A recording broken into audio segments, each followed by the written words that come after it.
Welcome to Blizzard Fire. We hope this video helps fire up your solution. You'll start by opening Settings and going straight to Personal Hotspot. This gets tethering running. Tap Allow Others to join to broadcast Wi-Fi immediately, and while you're here, change the Wi-Fi password so only people you trust connect. Make sure your iPhone has cellular data, and check the carrier allows hotspots. If not, restart or contact support. Once done, note the network name shown in Settings. You'll use that on the other device to join the connection. Now you'll switch to the device that needs internet. Open its Wi-Fi list, find your iPhone's SSID, and enter the hotspot password you set. That's the quickest method.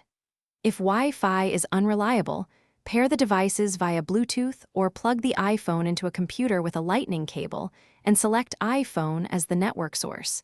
USB often gives a more stable connection and saves battery. Make sure cellular data is active and watch the iPhone's status bar for the tethering icon to confirm connectivity. Finish by managing the session. Keep an eye on battery and cellular data because tethering can be power-hungry and consume your plan quickly. When you're done, turn off Allow Others to join to close access and save battery. If devices can't connect, try toggling the hotspot off and on, rebooting both devices, or resetting network settings on the iPhone.